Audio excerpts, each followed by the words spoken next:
ایک گھڑی ایک لمحہ اللہ نے ایسا بھی رکھا ہے کہ جس لمحے جس گھڑی جو بھی ہاتھوں کو اٹھا کر رب سے مانگتا ہے میرا رب اس کی اس دعا کو قبول فرما دیتا ہے۔ دعا کریں اللہ تعالیٰ آج کے دن نازل ہونے والی رحمتیں بھی ہمیں عطا فرمائے، اور آج کے دن کی جانے والی ہماری دعائیں اللہ کو بھی اپنی بارگاہ میں قبول فرمائے۔ اللہ رب العزت ہمارے مرحومین ان سب کی بخشش و مغفرت فرمائے۔ حضرات گرامی، ماہ ذی القعدہ یہ شروع ہے اور تقریباً آدھا مہینہ گزرتے ہوئے یہ اسلامی لحاظ سے سال کا 11واں مہینہ ہے، اور حج کے مہینوں میں سے ایک مہینہ ہے۔ حج کے ٹوٹل 3 مہینے ہیں، شوال، ذی القعدہ اور ذو الحج کے 10 دن۔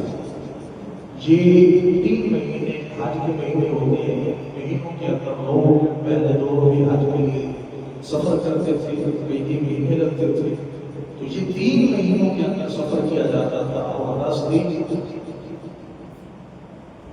آگے حج کے، اور اس کے بعد پھر واپسی۔ یہ 3 مہینے حج کے مہینے ہوتے ہیں، اور انگریزی کیلنڈر کے اعتبار سے یہ مہینہ مئی کا مہینہ شروع ہو چکا ہے، اور آج یکم مئی ہے۔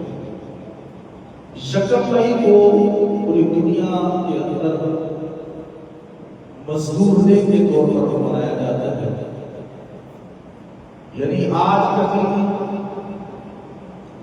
مزدور ڈے کے طور پر اس کو یاد کیا جاتا ہے۔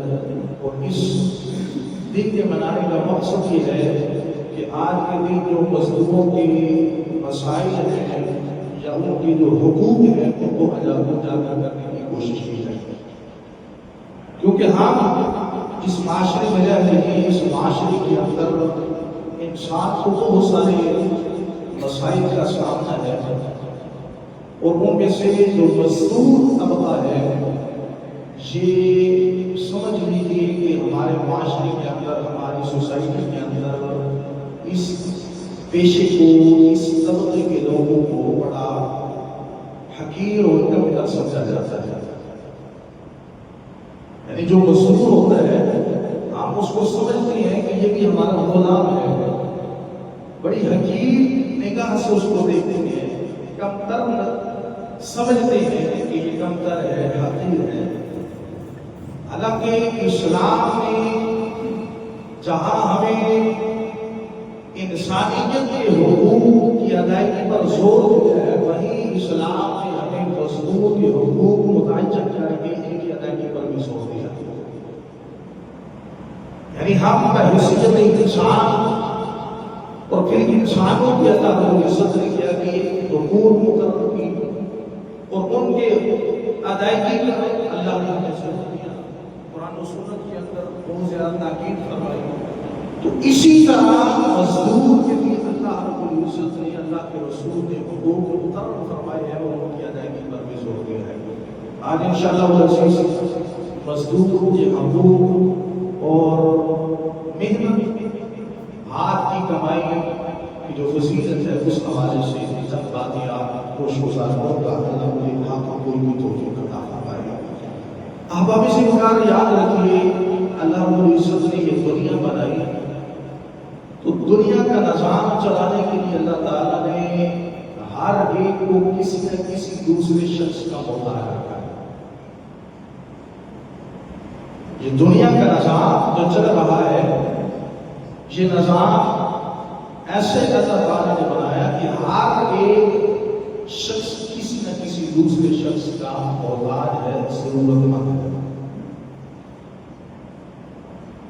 اگر کوئی شخص یہ کہے کہ میں اپنی ضرورت خود پوری کر سکتا ہوں، تو ہر ایک ضرورت تو یہ ناممکن ہے، کیونکہ ہر ایک کسی دوسرے کا محتاج ہے، اس کو اپنے کام کے لیے کسی اور کی بھی ضرورت ہو سکتی ہے۔ کوئی شخص ایسا نہیں ہے کہ وہ یہ دعویٰ کرے کہ میں گھر بھی خود بنا لوں گا، اپنے جانوروں کو خود چلا لوں گا.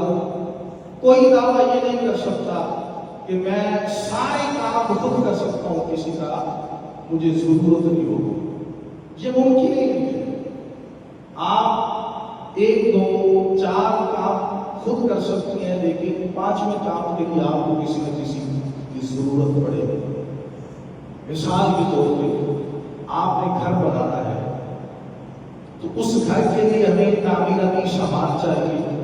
تو تعمیراتی سامان کے لیے ہمیں بندے کی ضرورت ہے، اور پھر گھر کو بنانے کے لیے مستری کی ضرورت ہے، مزدور کی ضرورت ہے. گھر جب تعمیر ہو جاتا ہے تو شفٹنگ کے لیے سامان رکھنے کے لیے ہمیں مزدور کی ضرورت پڑتی ہے. پھر گھر کے اندر کوئی توڑ پھوڑ ہو جائے، کوئی ذرا سا کام نکل آئے تو پھر ہمیں مزدور کی ضرورت پڑتی ہے. تو الغرض یہ دنیا کا نظام جتنا بھی چل رہا ہے، یہ سارا نظام پتہ نہیں ایسا بنا ہے کہ ہر ایک کو دوسرے کی ضرورت پڑتی ہے. اسی طرح ایک اور مثال، کسی کے پاس بہت زیادہ زمین ہے، بہت زیادہ رقبہ ہے، کوئی 10-15 مربع ہے، اور وہ اس کو کاشت کرنا چاہتا ہے. آپ مجھے بتائیں وہ اکیلا شخص 10-15 مربع کاشت کر سکتا ہے؟ نہیں، اس کو ضرورت پڑے گی. اگر 1-2 کلے ہی اگر کسی نے بیچنے ہو تو اس پر کتنی محنت لگتی ہے، پانی لگتا ہے، اور پھر ہل دھویا جاتا ہے، پھر اس کے ساتھ صفائی، کھانے، اس کی دیکھ بھال، پانی کب دینا ہے کب نہیں دینا، یہ ساری ضرورت ہوتی ہے. وہ پھر جب پھل پک جاتا ہے تو اس کی کٹائی کے لیے ضرورت پڑتی ہے. تو دنیا کا نظام جو چل رہا ہے یہ سارے کا سارا ایک دوسرے کی محتاجی کے ذریعے اور ایک دوسرے کی ضرورت کے لیے چل رہا ہے. اور یہ بھی یاد رکھیں کہ دنیا کے اندر جتنے بھی پیشے ہیں یا آمدنی کے جتنے بھی ذرائع ہیں، ان کے اندر فرق تو ہے. آمدنی کے جو ذرائع ہیں یا پیشے ہیں ان کے اندر فرق تو ہے، لیکن جتنے بھی پیشے ہیں ہم کسی بھی پیشے کو غیر اہم یا غیر ضروری نہیں کہتے. تو مزدوری بھی ایک پیشہ ہے جس کو ہم غیر اہم یا غیر ضروری نہیں سمجھتے، اور سمجھنا بھی چاہیے کہ پیشہ ہے. پیشے بہت سارے ہیں، تو ان سارے پیشوں میں سے ایک پیشہ مزدوری کا بھی ہے، اور میں سمجھتا ہوں سب سے بہترین پیشہ یہ مزدوری والا پیشہ ہے. کیونکہ اس کے اندر بندہ ہاتھ کی کمائی، محنت ہاتھ سے کر کر جو روزی کماتا ہے وہی روزی سب سے بہترین روزی ہوتی ہے. اور پھر یاد رکھیں کہ جو آمدنی کا سلسلہ ہے، کسی کو زیادہ مل رہا ہے کسی کو کم مل رہا ہے، یہ اللہ رب العزت کا نظام ہے، یہ اللہ رب العزت کی تقسیم ہے کہ کسی کو اللہ نے زیادہ عطا کیا ہے، کسی کو کم عطا کیا ہے، کسی کے پاس کچھ نہیں ہے. تو یہ اللہ رب العزت نے دنیا کے اندر جو اسباب، جو وسائل بنائے ہیں یہ اپنی حکمت سے بنائے ہیں، اور حقیقت کے اندر یہ سب کچھ جو بھی تقسیم ہے یہ ساری کی ساری اللہ کی طرف سے ہے. قرآن مجید میں اللہ رب العزت ارشاد فرماتا ہے اللہ یبسط الرزق لمن یشاء من عباده ویقدر له. فرمایا اللہ اپنے بندوں میں سے جس کو چاہتا ہے وسیع رزق عطا فرما دیتا ہے، اور جس کو یہ چاہتا ہے اس کے لیے رزق کو تنگ کر دیتا ہے. اب اس آیت پر ذرا غور کریں کہ یہ اللہ کے اختیار میں ہے کہ اگر کوئی کروڑ پتی ہے تو یہ اللہ نے اسے کروڑ پتی بنایا ہے، اور اگر کوئی کک ہے اس کے پاس کچھ نہیں ہے تو یہ اللہ کی تقسیم ہے، اللہ نے اس نے دیا ہے. اب اس کے اندر کیا حکمت ہے یہ اللہ ہی جانتا ہے، یہ اللہ ہی جانتا ہے. اور پھر یہ بھی بات یاد رکھیں کہ جتنا رزق، جتنی روزی ہمارے مقدر میں اللہ نے لکھ دی ہے اس سے زیادہ ہمیں ایک لقمہ بھی نصیب نہیں ہوگا. آپ چاہے جتنی مرضی محنت کر لیں، جو ہمارے مقدر میں لکھ دیا گیا اللہ نے وہی ہمیں ملنا ہے. اللہ کی مرضی ہے، وہ چاہے تو اس کے اندر کمی بیشی کر سکتا ہے، لیکن جو مقدر میں ہے ملنا وہی ہے. کئی ہم نے ایسے انسان دیکھے کہ منہ میں لقمہ لیا تو ادھر سے روح قبض ہو گئی. تو یہ اس بات کی دلیل اور اس بات کی گواہی دے رہی تھی چیز کہ اے انسان تیرا رزق پورا ہو چکا، اب یہ جو تم نے لقمہ منہ میں ڈالا تھا یہ تیرے رزق کے اندر نہیں تھا، لہذا اب تو اللہ کے حضور چلا جا، جتنا تیرے مقدر میں تھا وہ تجھے مل چکا.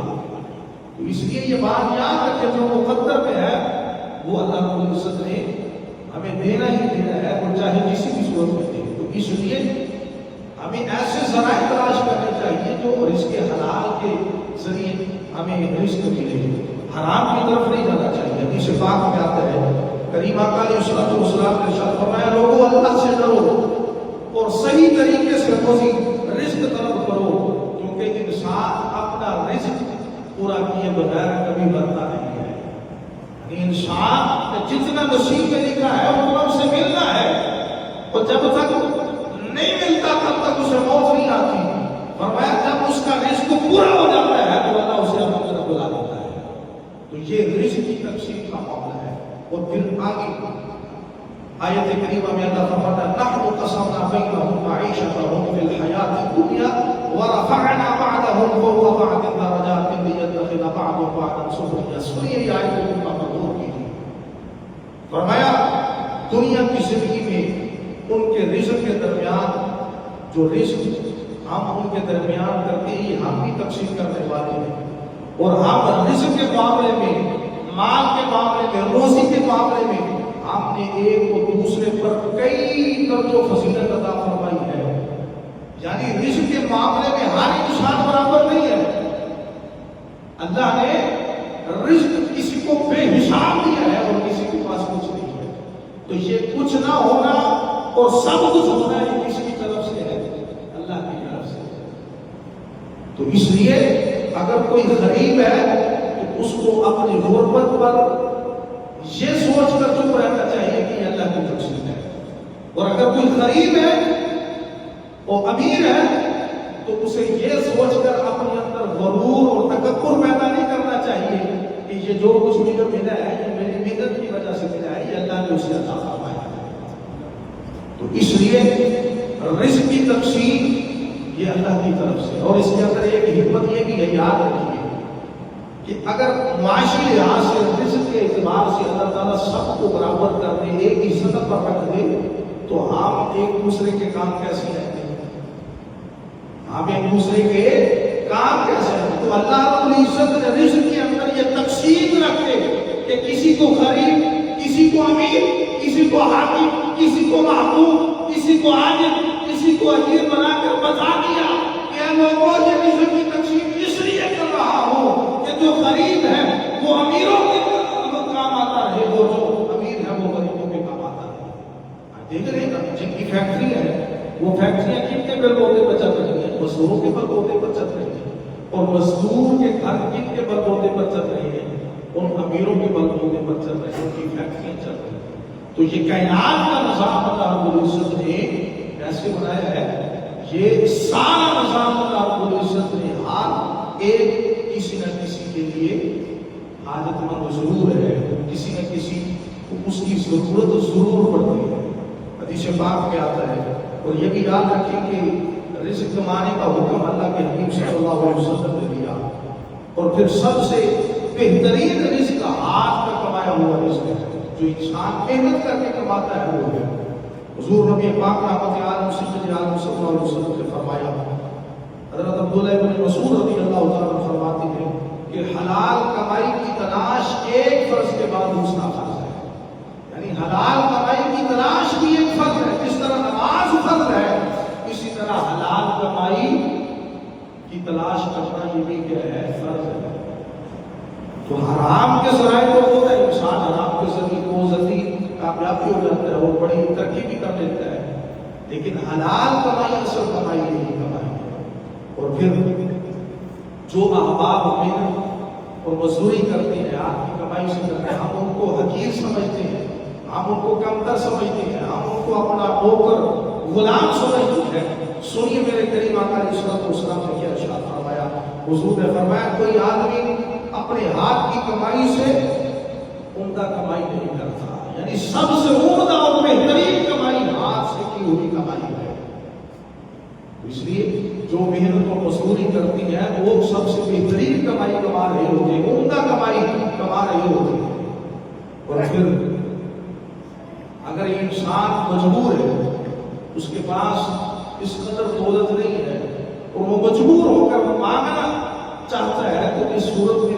اسلام نے اس کو گنجائش دی ہے کہ ایسی کنڈیشن آ گئی، ایسی حالت آ گئی کہ اب مانگے بغیر اس کا گزارا نہیں ہے، اس کی بھی تھوڑی سی اسلام نے اجازت دی ہے، لیکن اس کو پھر عادت بنا دینا، پیشہ بنا دینا یہ جائز نہیں ہے۔ اس کو عادت بنا دینا، پیشہ بنا دینا جائز نہیں ہے۔ حضور نبی پاک رحمت عالم صلی اللہ علیہ وسلم کی خدمت میں ایک انصاری صحابی آیا، آپ کو اس نے سوال کیا، حضور نے فرمایا تیرے گھر میں کچھ نہیں ہے؟ اس نے کہا یا رسول اللہ ہے میرے پاس۔ کیا کہا؟ حضور میرے پاس گھر کے اندر ایک چادر ہے، اور چادر بھی اتنی ہے کہ اس کو آدھی کو اوپر موڑ دیتا ہوں اور آدھی کو نیچے بچھا دیتا ہوں۔ حضور نے فرمایا اور کیا ہے؟ یا رسول اللہ ایک پیالہ ہے جس پیالے سے ہم گھر والے پانی پیتے ہیں۔ حضور نے فرمایا جاؤ دونوں چیزوں کو لے کر آؤ۔ وہ گیا، چادر بھی لے آیا اور پانی کا پیالہ بھی لے آیا۔ حضور نے اپنے ہاتھ میں لیا اور فرمایا ہے کوئی اس کو خریدنے والا؟ ان دونوں چیزوں کو خریدنے والا کوئی ہے؟ ایک صحابی رسول کھڑے ہوئے، یا رسول اللہ میں 1 درہم کے اندر اس کو خریدتا ہوں۔ حضور نے فرمایا کوئی 1 درہم سے زیادہ بھی خریدنے والا ہے؟ 1 دفعہ کہا، 2 دفعہ کہا، 3 دفعہ کہا، تیسری دفعہ جب سرکار نے فرمایا کہ ایک صحابی رسول کھڑے ہوئے، یا رسول اللہ میں اس کو 2 درہم کے اندر خریدتا ہوں۔ حضور نے سودا طے کیا، 2 درہم لیے، وہ چادر اور پیالہ صحابی کو دے دیا، اور جو 2 درہم بچے تھے فرمایا ان درہموں میں سے 1 درہم کا جاؤ بازار سے کھانا لے کر گھر والوں کو کھلاؤ، اور 1 درہم سے ایک کلہاڑا خرید کر لاؤ۔ وہ صحابی رسول بھی کلہاڑا لے کر آئے۔ حضور نے اس کلہاڑے کا جو دستہ تھا اپنے ہاتھوں سے اس کو بنایا اور بنا کر کلہاڑے کے اندر ٹھوک دیا اور فرمایا جاؤ جنگل کے اندر لکڑیاں کاٹو اور کاٹ کر بیچ کر مزدوری کرو، اللہ برکت عطا فرمائے گا۔ وہ صحابی رسول کلہاڑا لیا اور یہ بھی ساتھ فرمایا کہ 15 دن سے پہلے مجھے نظر نہ آ رہا، 15 دن کے بعد دوبارہ آتا۔ اب حضور اس کی تربیت یہ فرما رہے تھے کہ آج یہ مانگ رہا ہے، اگر اس کو دے دوں یا دے دیا گیا تو اس کی عادت بن جائے گی، یہ پیشہ بنا دے گا۔ تو حضور نے فرمایا نہیں، محنت کر کے کھاؤ۔ وہ صحابی رسول کیا 15 دن کے بعد جب حضور کی خدمت میں آیا تو 10 درہم لے کر آیا، 10 درہم لے کر آیا۔ یا رسول اللہ ہر روز لکڑیاں کاٹتا تھا، بازار میں بیچتا تھا، 15 دن کے بعد اللہ نے برکت عطا فرمائی، یہ 10 درہم لے کر آیا۔ یہ ہاتھ کی کمائی ہے، یہ محنت اور مزدوری کر کے 10 درہم لے کر آیا ہو۔ اللہ اکبر، میں صدقے جاؤں حضور کی تربیت پر، حضور کے انداز پر کہ وہ شخص جو مانگ رہا تھا حضور نے اس کو ایسا کاروبار عطا فرمایا کہ مالا مال ہی فرما دیا۔ حضور نے فرمایا یہ 10 درہم ہے، ان میں سے آدھے پیسوں کا کھانا لے کر اپنے گھر میں جاؤ اور آدھے پیسوں کا کیا کرو اپنے لیے لباس اور گھر والوں کے لیے لباس لے جاؤ۔ اور فرمایا یہ 10 درہم اس کمائی سے سب سے زیادہ بہتر ہے جو مانگ کر کھائی جائے، جو مانگ کر کھائی جائے یہ کمائی اس سے زیادہ بہتر ہے۔ حضرات گرامی یہ مانگنا، ہاتھ پھیلانا یہ بہتر ہے، یہ اس سے بہتر وہ ہے کہ انسان محنت کرے، مزدوری کرے، اپنے آپ کو اسٹرانگ کرے۔ انسان اگر صحیح سلامت محنت کرے تو اللہ کیوں نہیں اس سے عطا فرماتا؟ یہ اللہ کا وعدہ ہے کہ محنت کرو، حلال کماؤ، میں اس تھوڑے کے اندر اتنی برکت ڈال دوں گا کہ وہ تھوڑے دیر لیے کافی ہو جائے گا۔ آج دیکھیں نا کئی ایسے جو ہے حرام کمانے والے، کھانے والے، لیکن برکت نہیں ہے، لاکھوں روپیہ کما رہے ہیں، لیکن جب ان سے ملے تو یہی ان سی جو ہے نا وہ بات ہوتی ہے، یار برکت نہیں ہے، پیسہ بچتا نہیں ہے۔ لیکن جو حلال کھا رہا ہے، جو اپنی محنت کی مزدوری کھاتا ہے، جب بھی آپ اس سے ملیں گے وہ یہی کہے گا اللہ کا بڑا شکر ہے، اللہ نے جتنا بھی دیا ہے اللہ کا بڑا شکر ہے، بڑا احسان ہے۔ تو اس لیے حلال کمائی اور محنت کی کمائی یہ سب سے بہترین کمائی ہے، اور مزدور کو حقیر سمجھنا اور جاننا یہ اچھی چیز نہیں ہے۔ اور پھر ایک اور حدیث پاک بخاری شریف کے اندر آتا ہے، وہ مشہور حدیث پاک کے وہ 3 اشخاص جو غار کے اندر بند ہو گئے تھے، اور ان تینوں نے کہا کہ ہم نے جو دنیا کے اندر نیک اعمال کیے ان اعمال کا وسیلہ اللہ کی بارگاہ میں پیش کر کے دعا کرتے ہیں شاید اللہ یہ پتھر ہٹا دے۔ تو ان میں سے ایک شخص وہ تھا کہ جس نے کہا یا اللہ تو جانتا ہے، اے اللہ تو جانتا ہے کہ میں نے کچھ مزدوری کے لیے رکھی تھی، اور جب انہوں نے کام کر لیا تو میں نے سب کو مزدوری دے دی، لیکن ایک مزدور ایسا تھا جس نے مزدوری نہیں دی، وہ اسی طرح چلا گیا۔ یا اللہ میں نے اس کی مزدوری سے جانور خریدے، اور آج جانور خرید کر اس قدر جانور اس کے اندر برکت آئی کہ جانور کثیر تعداد میں ہوں گے، وہ زیادہ جانور ہوں گے، اور کئی سالوں کے بعد وہ مزدور واپس آیا اور آ کر کہنے لگا وہ جو میری مزدوری تھی وہ واپس کرو۔ تو میں نے کہا یہ جتنا بھی مال کھڑا ہے یہ سارا کا سارا تیرا ہے، یہ تیری مزدوری ہے۔ اس نے کہا تو میرے ساتھ مذاق کر رہا ہے، یہ سارا مال میرا کیسے؟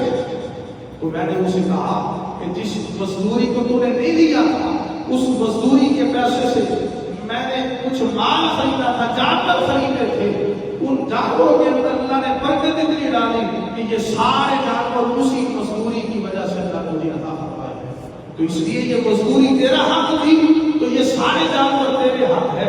اے اللہ یہ میں نے تیری رضا کے لیے کیا، اگر تو نے میری اس نیکی کو قبول فرمایا ہے تو اللہ تجھ سے دعا کرتا ہوں اس پتھر کو دور فرما۔ اللہ نے اس کی اس دعا کو قبول فرمایا اور پتھر سارے کا سارا قبول ہو گیا۔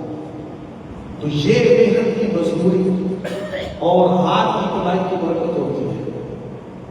لیکن آج ہمارے معاشرے کے اندر مزدور کو حقیر جانا جاتا ہے، تو یہ حقیر نہیں، یہ پیشہ ہے اور سب سے بہترین پیشہ ہے۔ اس کو کمتر سمجھنا، حقیر سمجھنا یہ ٹھیک نہیں ہے۔ اور پھر دوسرا اللہ رب العزت نے جو رزق کا تقسیم کا معاملہ فرمایا ہے یہ اللہ کے اختیار میں ہے، یہ اللہ کا کام ہے، کسی کو زیادہ دینا اور کسی کو کم دینا۔ اگر کوئی اپنی غربت پر شکوہ کرتا ہے تو وہ اللہ کی تقسیم پر شکوہ کر رہا ہے۔ تو لہذا جس حال میں اللہ نے تمہیں رکھا ہے یہ اللہ کی حکمت ہے، اللہ جانتا ہے کہ اس کو کس حال میں رکھا ہے۔ تو اگر اللہ نے زیادہ دیا ہے تو اس پر بھی شکر ادا کرے، اللہ نے کم دیا ہے غربت کی زندگی دی ہے تو اس پر بھی اللہ کا شکر کرے، کیونکہ یہ اللہ کی تقسیم ہے۔ تو اللہ کی تقسیم پر راضی رہیں گے تو اللہ رب العزت ہمارے تھوڑے اعمال پر راضی ہو جائے گا۔ اگر اللہ قرآن مجید میں فرماتا ہے اللہ یرزق من یشاء بغیر حساب، میں جسے چاہتا ہوں بغیر حساب کے رزق عطا فرماتا ہوں، تو یہ ساری تقسیم میرے رب کی ہے۔ یہ پیشے یہ میرے جو ہم نے بنائے ہوئے ہیں یہ سارے پیشے ایک آمدنی کا ذریعہ ہے۔ تو جو کسی اور پیشے کے ذریعے کما رہا ہے، کوئی کسی پیشے کے ذریعے کما رہا ہے، تو کوئی مزدوری کے ذریعے کما رہا ہے، لیکن سب سے ہمارے معاشرے کے اندر مظلوم طبقہ اور پیشہ یہ مزدوری والا ہے کہ اس کے اندر محنت بھی زیادہ ہے اور آمدنی بہت ضروری ہے۔ تو لہٰذا آج کا دن شکل میں مزدور رہ کے طور پر منایا جاتا ہے، تو ہم بھی اگر کسی کو اپنے گھر کی تعمیر کے لیے کسی بھی حوالے سے مزدور رکھے تو اس کا خیال کریں، سب سے پہلے اس کے ساتھ مزدوری طے کریں کہ بھائی اتنا کام ہے، کتنے پیسے ہوگے۔